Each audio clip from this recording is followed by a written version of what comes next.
Hi everyone and welcome to Soul Space. And today is episode 2 and I'm interviewing Grammy winning new age artist Paul Avgerinos, who is Greek and American. He's been working on new age music for the past 40 years. He was a pioneer of the genre, just like Yassos, and he's an incredible guy. He's going to be talking to us about life, his approach to music, his musical process, and go in depth about how he makes music as well. So it's a really great episode. I hope you enjoy it. Give us some feedback in the comments if you've got anyone you'd like us to interview. And yeah, I hope you enjoy it. Here we go. What are you up to today? Oh, a lot of things. My daughter sprained her ankle yesterday, so I had to stay home from camp. So have to watch her, and then there's a lot. There's always a lot going on. New album and TV music, and lots Yeah, to do. some good and bad then, really. Bit of both. Well, it's funny when I find a empty quiet time, I seem to need to fill it up with more productions. Got you. Got you. I don't actually have to do it anymore, but it's just, it's habitual. So, Mhm. it's funny. But Yeah, I feel do you feel like you need music? You need to be able to express yourself. Like, yeah, it's something I really enjoy doing. It's very satisfying. And mhm. I actually love doing, I mean, I love my new age music the most, but it's nice to do the TV music too, because it's all different genres. And so you get to have these cathartic emotional releases, like you do something really dramatic and dark and mysterious, and it's like, okay, I got that out of my system.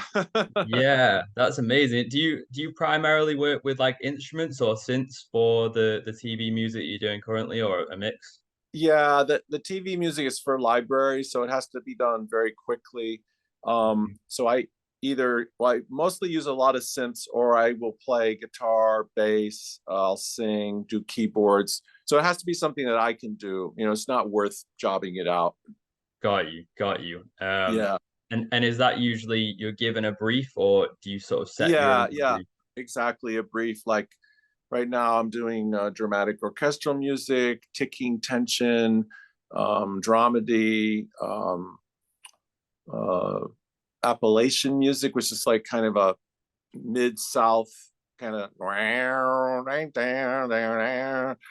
Boy, you're not from around these parts. It's a lot of fun to do, because it's just so cliche. It's like I grew up totally a different part of the country with none of that energy at all.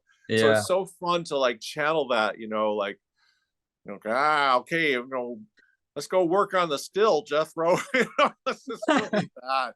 It's just horribly politically incorrect and in some ways, but it's a lot of fun because you can Really. use your slide rock guitar, and Hmm. heavy Hmm. drums and spooky bass and like fiddle, like scary fiddle music and stuff. Oh, it's fun.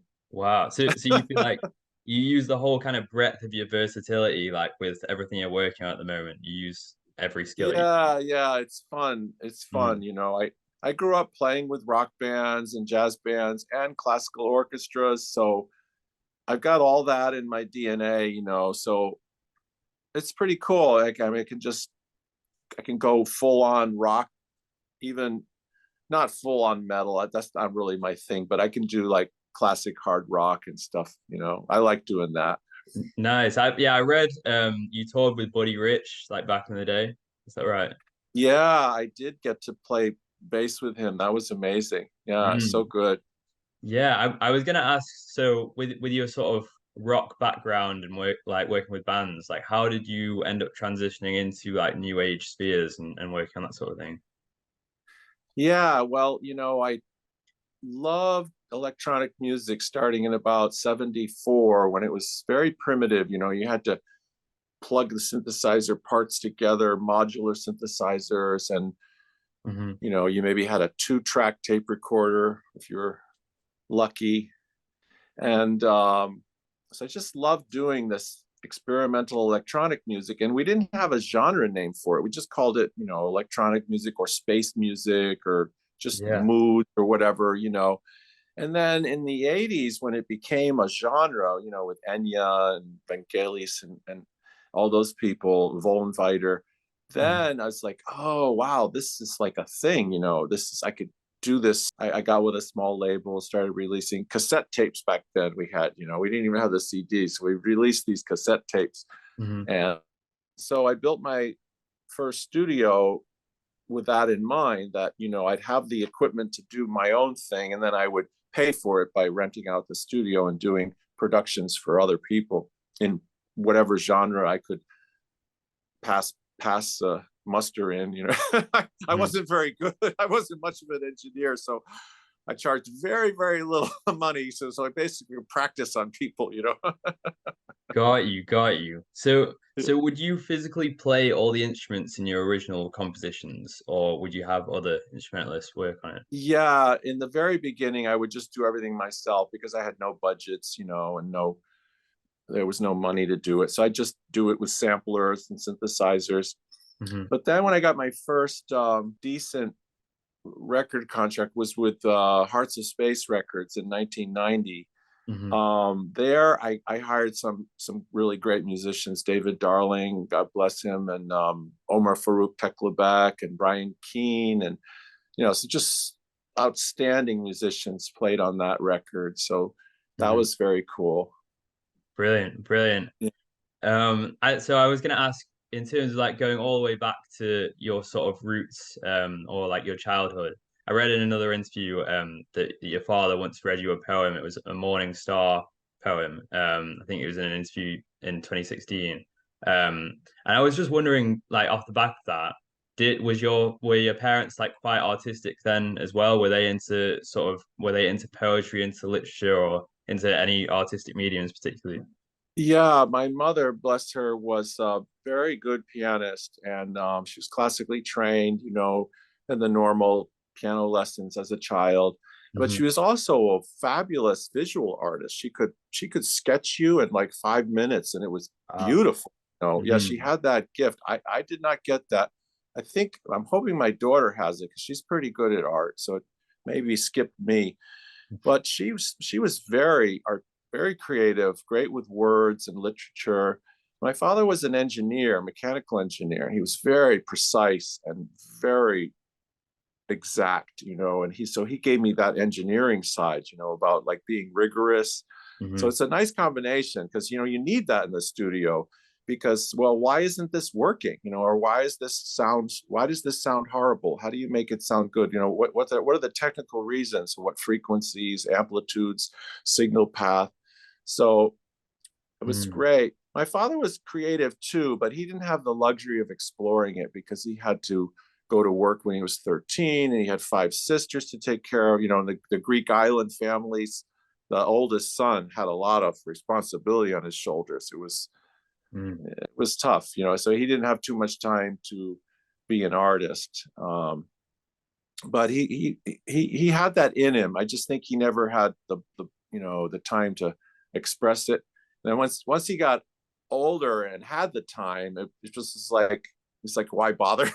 It's just like, I'd rather just go for a walk. Yeah, yeah, I totally get that. Do you think on the same sort of lines, artists or musicians can start like in later life though? Or do Yeah, you that think? I was thinking that as we were saying it, I was thinking about that. I'm a Mm, late bloomer. I didn't get serious about music till I was 15 or 16. I know mm, that's not adult, but mm, for lots of musicians that's late, because a lot of our peers, they had the 5 years old, they're playing the piano, and seven, and the whole thing. But I wasn't like that. I just basically played around with music until I got to about 15. Then I got really serious about it because I realized at that age the spiritual power of it. Up to that point, it was just like, well, you play at the dance, and maybe a girl might like you or something. It was just a social thing or something fun to do with your friends. mm, But around 15, 16, I started seeing the huge spiritual power of music, how it could really change your being. It could just mm, take you someplace that you never gone before. mm, So that's when it clicked. It's like, oh, this is really something. I'm going to make a life out of this. So it really kicked in then. And then I grew very, very quickly from that point, because I was so focused on it. It's like that was my obsession. That was it. Yeah, it's incredible.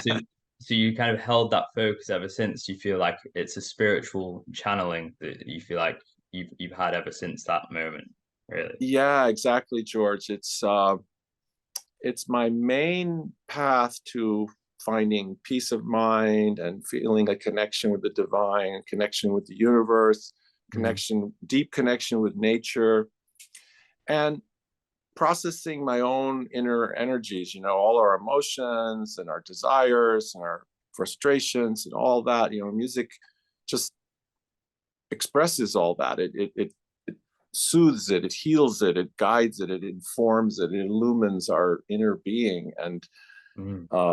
it's just so powerful and wonderful because it's in the real time. That's the great thing about I call music the queen of the arts because it's the only one of the arts, well, besides dance. Actually, dance is that way too, but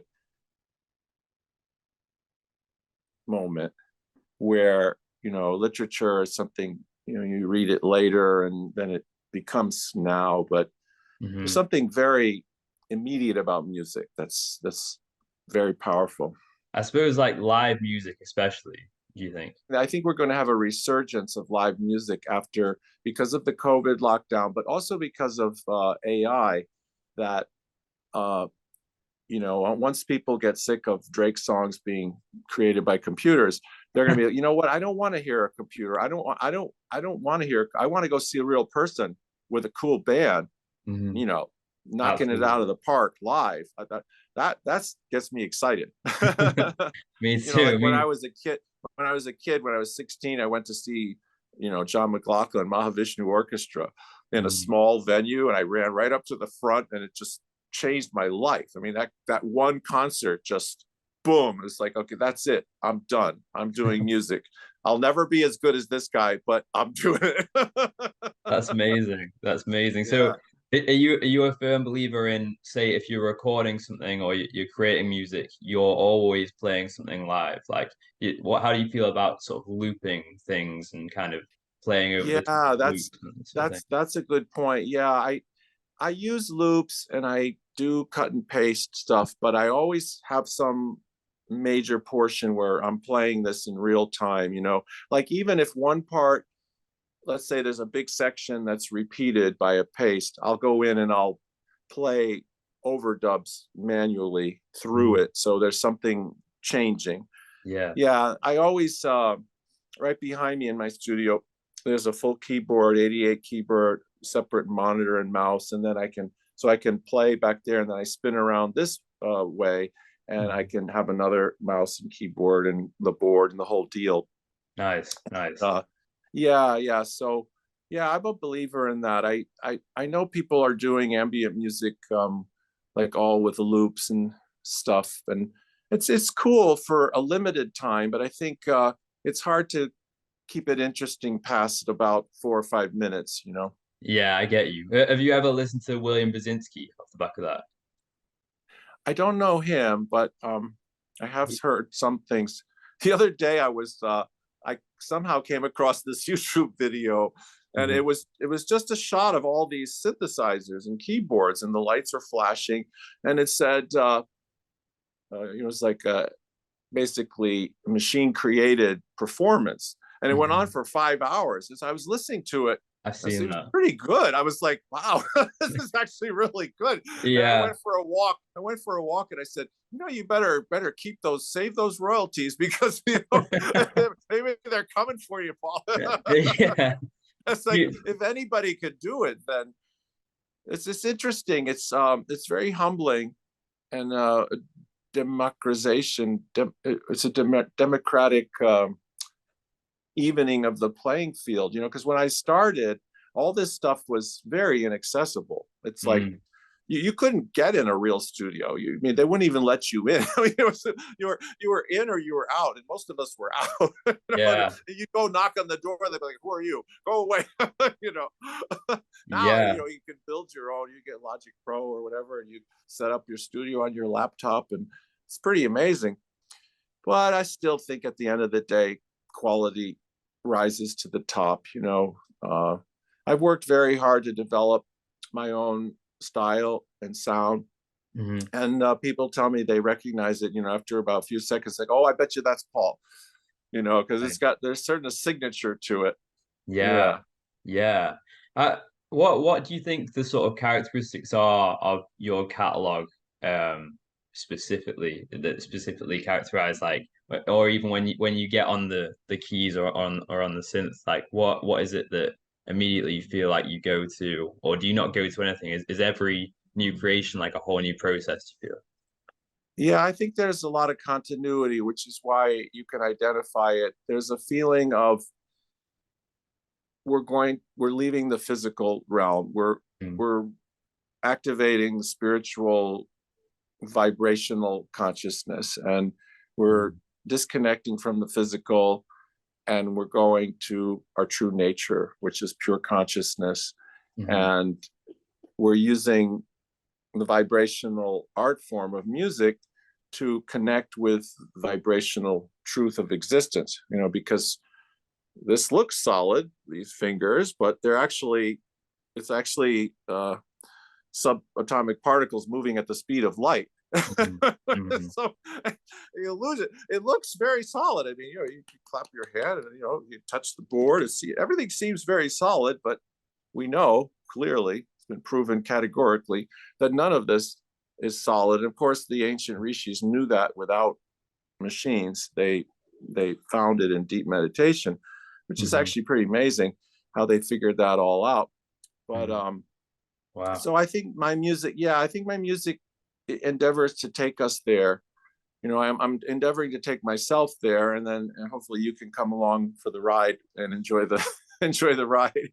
Absolutely, absolutely. I fully feel that, and I don't know if you know about the whole sort of spiritual frequencies that people are tapping into on YouTube nowadays. I think it's like a 5 to 8 hertz. People often like offset their music to those sort of that like so that the C3 is like a bit offset. Do you Yeah, the have a 428 or 428? 430, oh, Sorry. 432. Yeah, instead of tuning to 440 for the A, they tune it to 432, Mm, which is only 8 cents less. It's a very small move as far as frequencies go. mm, I don't think it's personally, I don't bother with that because in my productions, I use a lot of non-pitched noise type elements, and I use the full gamut of the frequencies. A lot of my pieces go through all uh all the major and minor keys in yeah. one piece. Yeah. And so I'm hitting all the frequencies, and one album I definitely go through all the frequencies. Wow. So yeah, and you got to remember that uh, each each note or each sound has both harmonics and subharmonics. So it actually has frequencies radiating above it and radiating below it. And Hmm. then as they interact together, they create splinter frequencies that are not present in the original 2 or 3 or 4 or 67 or whatever. Hmm. So by the time I'm done, it's pretty huge gamut of frequencies. And I don't, I've done research on this because a lot of my friends are really into it, and they've tuned their whole studio to 432. Hmm. Um, one reason I don't do it is because I work with other clients sometimes and they're tuned at 440, and so I don't really want to have to retune all my synthesizers to be with them. Hmm. But that's not the main reason. The main reason is philosophically, I don't feel that I just feel it's as a little bit of a trend. In New Age, there's like the crystals were really hot, and then now it's the tuning. And I've been doing this, and I don't think it's necessarily making any kind of a difference. Yeah. You know, yeah, if you look at the history of tuning, it's been moving across the ages. The orchestras used to tune closer to 430 in Mm. Europe. Yeah, they actually did. And the reason they went a little higher because they just wanted a little more tension on the violins and the violas and the cellos because they speak a little more brightly. Hmm. And yeah, And So have you sort of before it was a trend, had you sort of already experimented with these different offsets, like in that sense?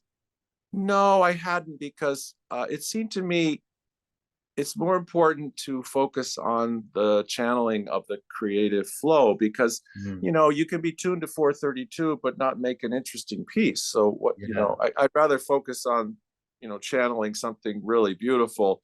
yeah. And let's say I start working and I'm creating a chord progression, and okay, well, I've got a C major over a F in the bass, and now I'm going to go to A minor 7, or maybe we should go to the F major 7 with a B flat in the bass. So right away, I'm into the work of it, Yeah. in the meat and potatoes of it, per se, like, Mhm. what is this piece about? Where should it go next? What instruments, what sounds do we need to bring in? Is it working? Is it horrible? Is it good? Is it, so, um, but I think, if someone feels that it's efficacious, that it's effective and helping their work, Mhm. it's like the placebo effect. It's good, then they feel comfortable. They feel like they've done their due diligence, and they feel that this is a better tuning than that tuning. And so they can relax and go forth. Yeah. I have a good friend that works at 432, and she brings me her tracks to mix them, Mhm. because she can only go so far technically. I have a lot of technical mixing skill, Mhm. and she's always so thrilled to hear how much better it sounds, when I get my hands on it, Yeah. because I've been doing this forever, so I know a lot of tricks, and Mm. I can hear right away what something needs, like what's the issue, like what's the problem, what do we need to focus on, Mhm. and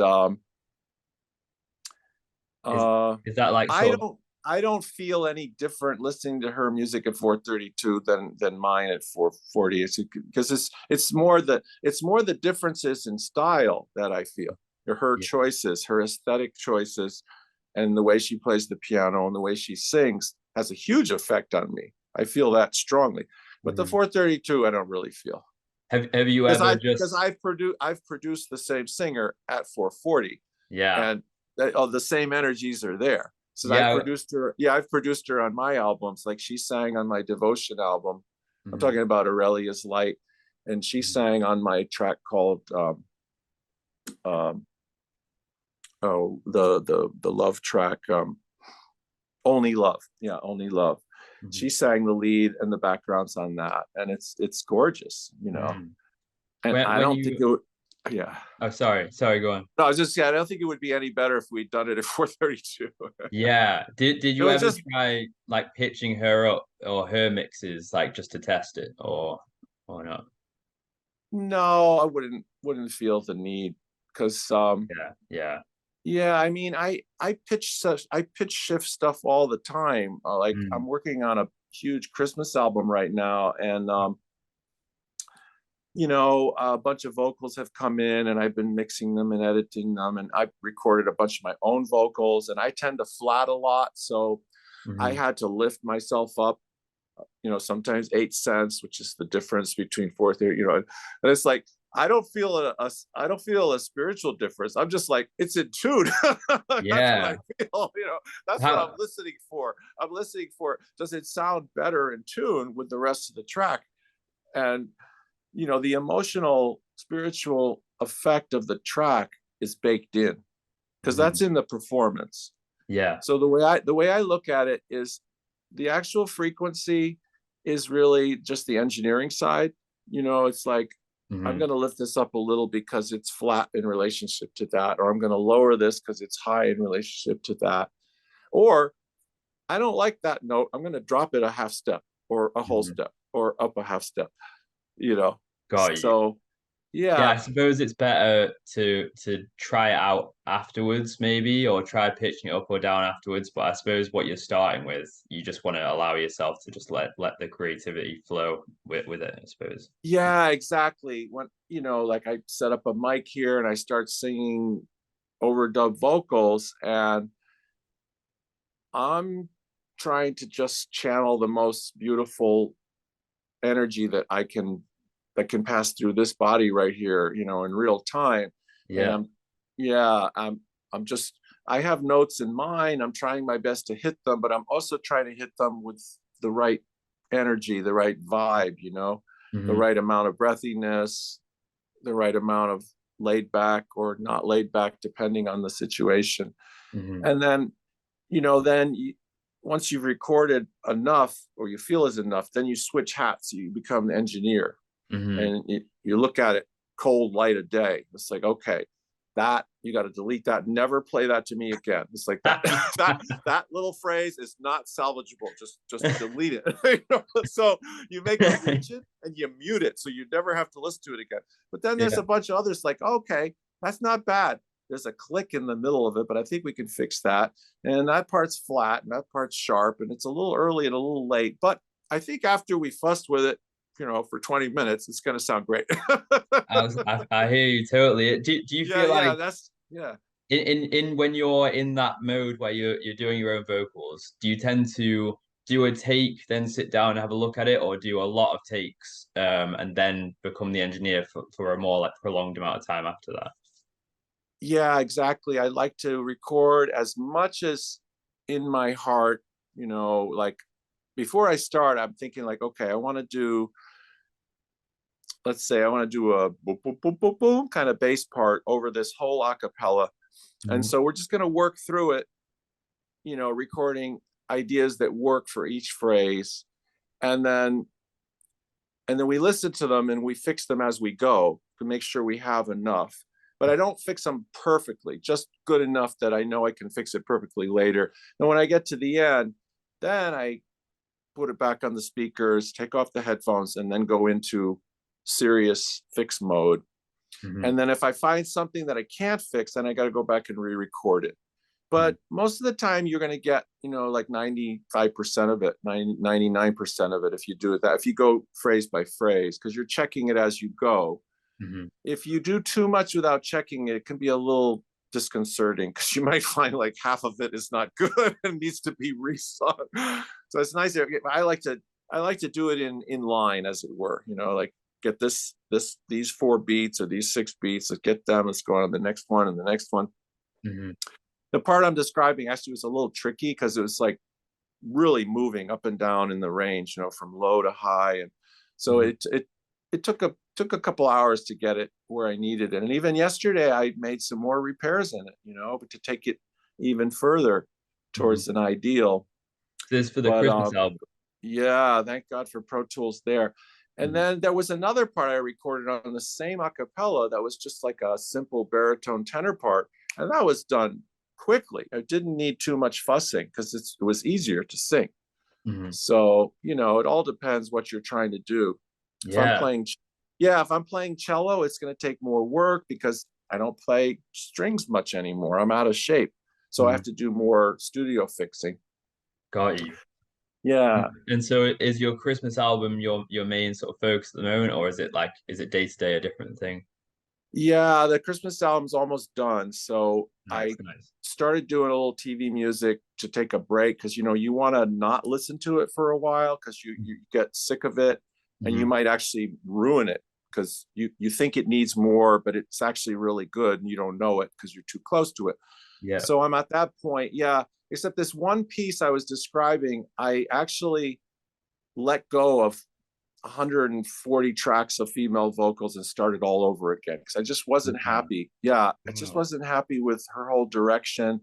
Mm. And the way it happened, I wasn't able to guide her enough. Mm. She worked a lot on her own. And by the time she delivered all that stuff, I didn't feel like I could tell her to start all over again. So I Oh. worked on that song for like 3 months. And then I decided that, you know what, I've got to try this again with a different singer.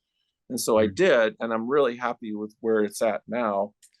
So that's a moral of the story, that you know, always try to get the best singer or musician for the job, you know, because it makes your life a lot easier. Instead, I was trying to fuss with what the previous singer did to make it more in line with my vision.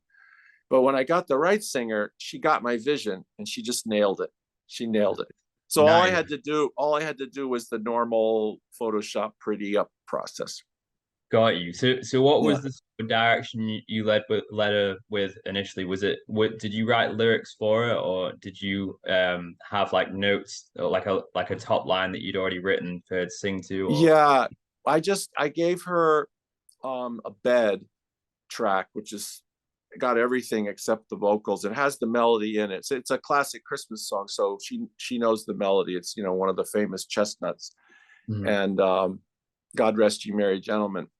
And so I asked her to do something surprising, a little quirky, a little unusual. Don't just sing the melody, but kind of reimagine it, and put some interesting harmonies and quirky, cool stuff. And this singer is really good at that. It's Emma Chiara. She's like amazing. She's so good, and she did it.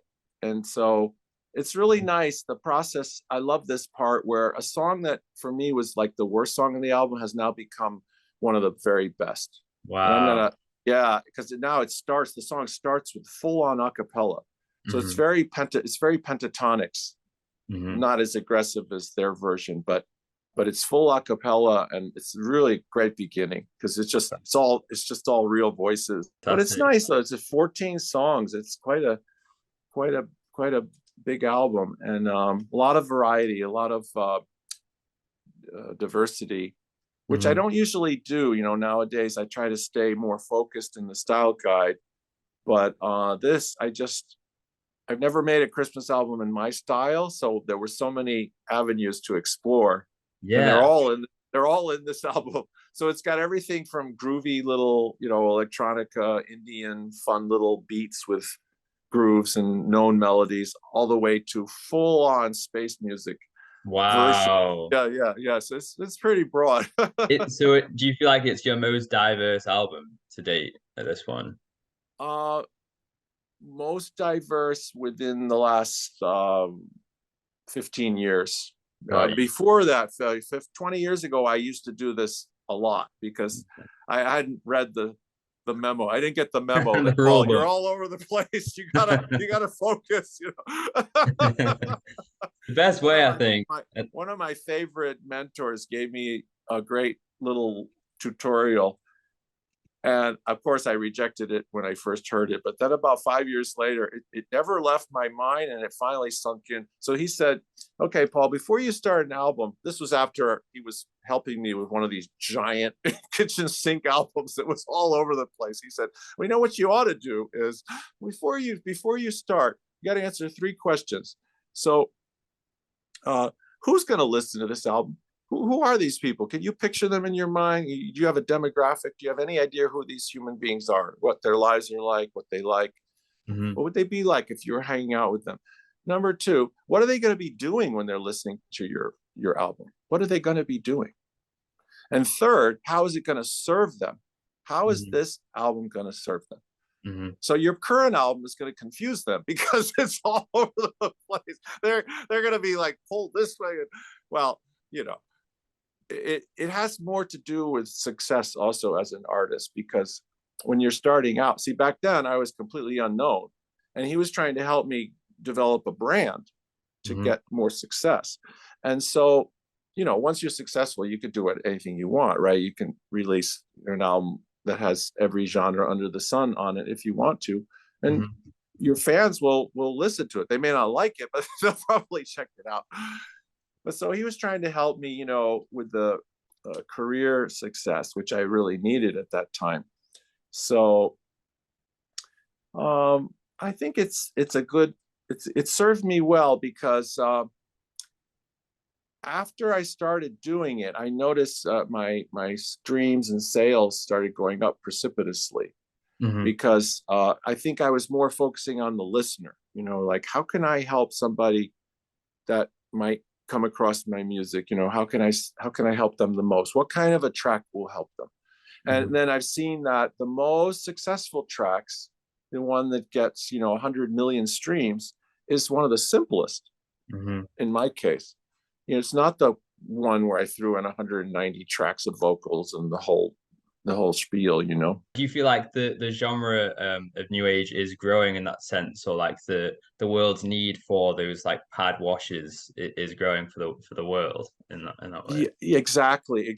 That's why it's popular, because people are overwhelmed, they're frazzled, they don't want to hear another story. They want to Mm, decompress and heal, and they want to connect back with bliss and connect with their internal goodness and true mm. nature.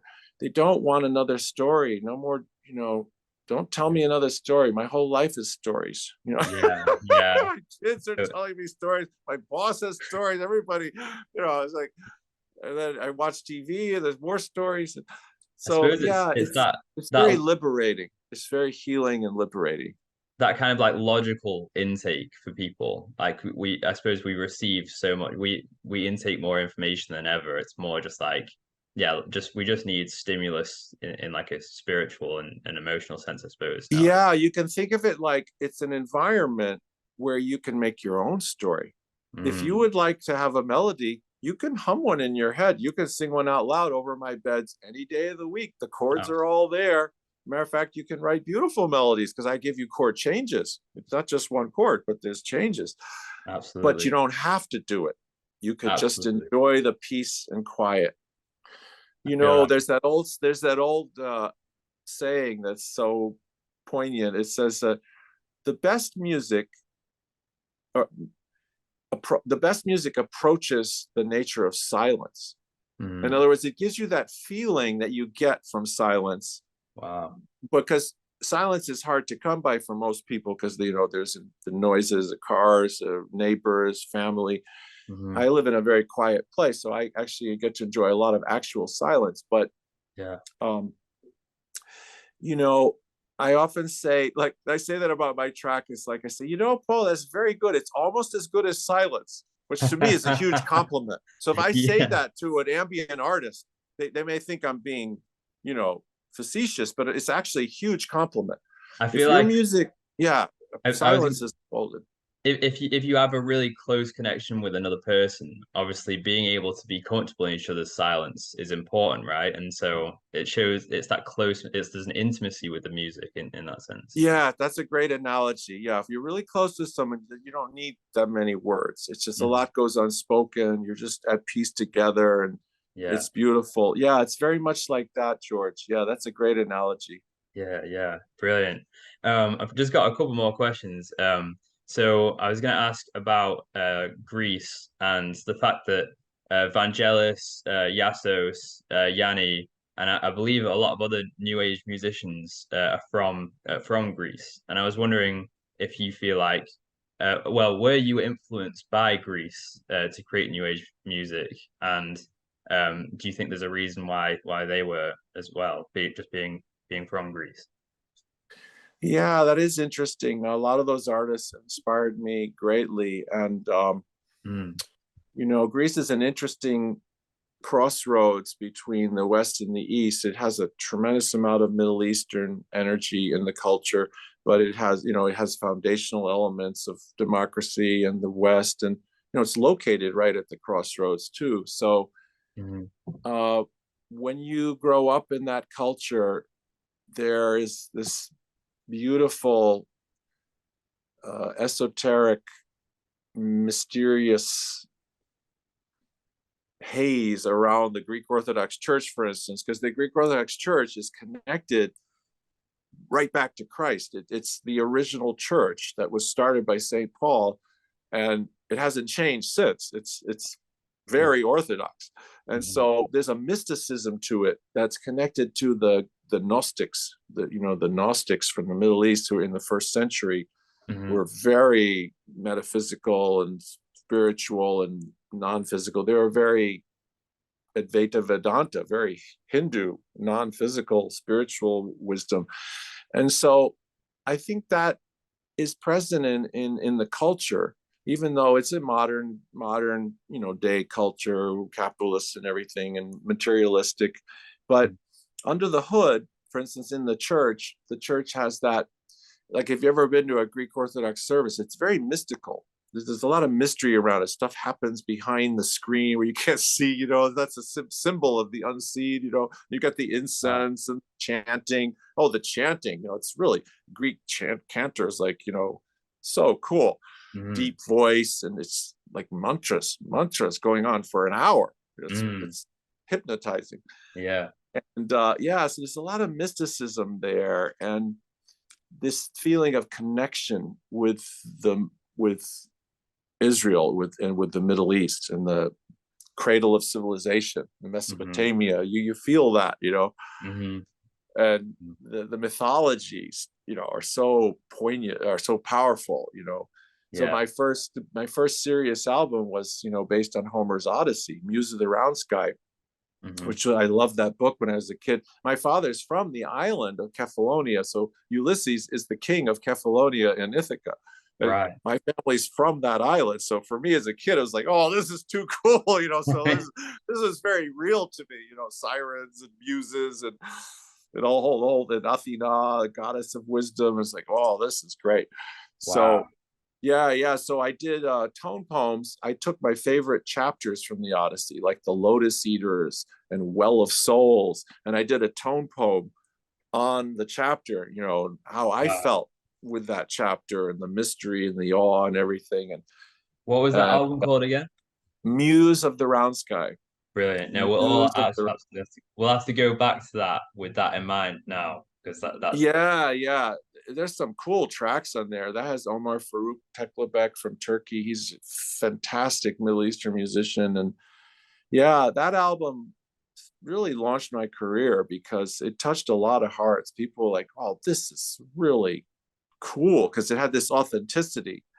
Not like, you know, not like I could tell you what the music sounded like 2,000 years ago in Greece, but it makes you feel like you're 2,000 years, actually 2,500 years ago in Greece. It makes you feel like you're there. And wow. that's the whole point of a tone poem, to take you somewhere where you can't go in the physical world anymore, because it's gone. The civilization is gone. Its Mhm. time has passed. But when you hear that music, you feel like, oh boy, watch out! Here comes the Cyclops. Oh, watch out for Circe. She's gonna turn us all into pigs. We better get out of here. Joe, take back what you said about her. He didn't mean it, honestly. Don't turn us all into pigs. I suppose there's that whole kind of like genetic memory line of thinking as well, where back through you tracing back through Kefalonia, going all the way back, if you think about the way the genes carry kind of memory, it's like deep within you. And if you believe in that sort of thing, then you know, Yeah, I do. I do very much. I mean, mm, my father grew up in the shadow of this, and that he read the Odyssey when he was a boy yeah, in yeah. ancient Greek. Forget about it in English, but you should No, read it in Greek. Yeah, it's even, wow, of course, it's got to be more powerful, because absolutely. a lot of Greek words are sometimes tricky to translate, because like knowledge. That's a great example. Hmm. The modern thinking of what knowledge is facts and figures. You have to be scientific and rational. But gnosis, which is the root word, Hmm. there's a big metaphysical, mysterious component in it, because it means wisdom, Right. not just knowledge. Knowledge comes from wisdom, but is not wisdom. It's like this: the mother, this is the child, and so gnosis is talking more to the metaphysical underpinnings of existence, the law of attraction and the unseen factors that actually affect our lives a lot more than facts and figures do. Wow. Yeah, yeah. So, I know like yeah, cosmos. I know the word cosmos is everything in Greek. Is that right? yeah. Here's another great example: the Gospel of John. The gospel of the Lord Jesus Christ according to John. In the beginning was the Word. Hmm. It's not a word. It's not word like, oh, it's the word, WORD. No, it's cosmic knowledge. In the Right. beginning was the universal cosmic oneness. Wow. Whole different meaning, right? Right. Stop Mm. right there. That first sentence you could meditate on for 5 years. As a matter of Yeah. fact, you could build a whole practice off of that. That's Advaita Vedanta right there in that one word, talking about the universal oneness, cosmic consciousness, Christ consciousness, which we have access to. Hmm. So that's a great example. I suppose like in all People, holiness. words fly around so easily these days. You just type them in a keyboard, push send, and off it goes. But Yeah. something gets lost in that. In the old days, people would stop. In the beginning was the word, and they would Hmm. just stop, Hmm. begin meditation on the word, on the Wow. true meaning of it, right? You don't need to read the rest of the gospel according to John. It's right there in the first word.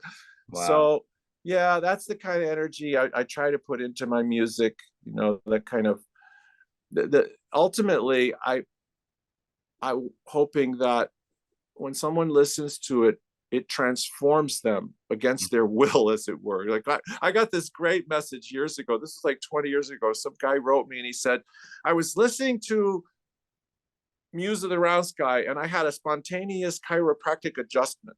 It's like his Mm. body responded to the music and did a healing. It like Wow. adjusted his vertebrae. And I Mm. was like, oh, that's my dream right there. Mm. My life Mm. has been worth living. Have you in a physical space when you've been performing, seen any reactions that have particularly surprised you while performing like new age music?